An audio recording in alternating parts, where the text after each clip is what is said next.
लेकिन जितनी बार वो प्रयास करते हैं उतनी ही बार वो पीछे रह जाते हैं। इसीलिए राहुल गांधी सिर्फ कांग्रेस के लिए ही नहीं, दलितों के लिए, पिछड़ों के लिए और बहुजनों के लिए भी राहु है राहु। गांधी जी ने कमान संभाली है कांग्रेस की, देखिए उनके राष्ट्रीय अध्यक्ष कोई भी हो, सबको पता है कि कमान जो है वो राहुल गांधी के हाथ में ही है।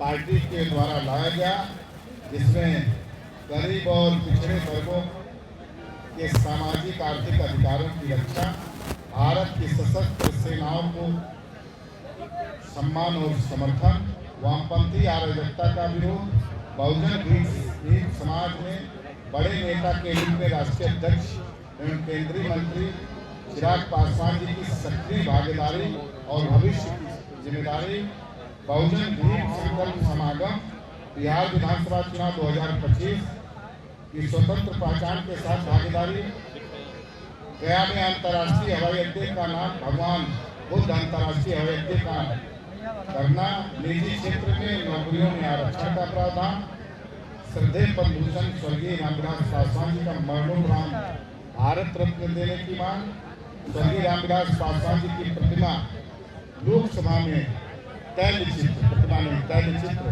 लगाने की 10 मांग पार्टी द्वारा लाई गई।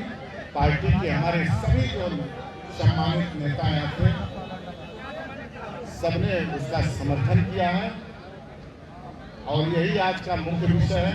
और भी हमारे प्रभारी बिहार के अरुण भारती जी, हमारे सभी हमारे उल्लास पांडे जी, संसदीय बोर्ड के हमारे प्रदेश के प्रधान महासचिव संजय पासवान जी, बहुत सारे सम्मानित हमारे नेता, झारखंड से भी हमारे माननीय विधायक आज हम लोग के अतिथि हैं भी आए हैं।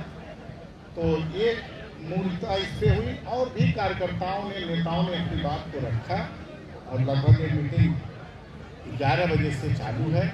अब हम आप लोगों को ज़्यादा टाइम नहीं देते हुए अपने प्रभारी को से मैं आग्रह करता हूँ कि आपकी बात को जवाब और कुछ अपनी बात के रूप में स्थापित करने और साथ ही साथ कुछ ऐसे और मुद्दों पर भी जो बिहार से जुड़े हुए थे, इन सभी प्रस्तावों का पार्टी के नेताओं ने, कार्यकर्ताओं ने बड़ी बढ़ चढ़ के समर्थन किया और पूर्ण बहुमत से एक साथ ध्वनि करके इसको पारित कर दिया है।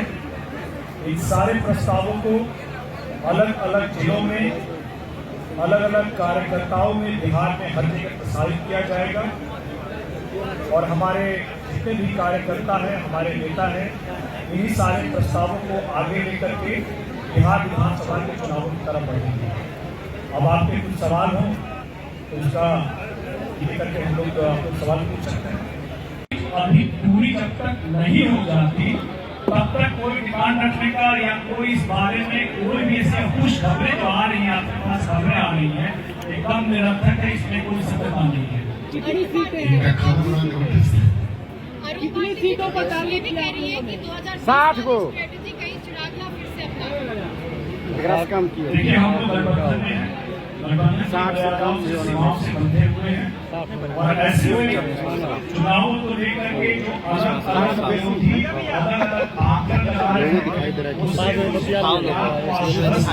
करने की तैयारी कर रहे हैं। कोई भी सिनेरियो बने तो वापस तेजस्वी जी की 80 और 90 की संख्या आ जाए विधायकों की, जो कि अब होने नहीं जा रहा है। उनको भी दिख रहा है कि वो 20 के अंदर के बारे में सोचने वाले हैं। इसीलिए बार-बार कितनी सीटों को टारगेट किया आप लोगों ने विधानसभा में? कितनी सीटों को टारगेट किया विधानसभा में आप लोगों ने? हम लोगों ने बिहार विधानसभा के चुनाव में पूरे के पूरे 243 सीटों को टारगेट किया है। लोक जनशक्ति पार्टी ने पूरे 243 विधानसभा सीटों को टारगेट किया है।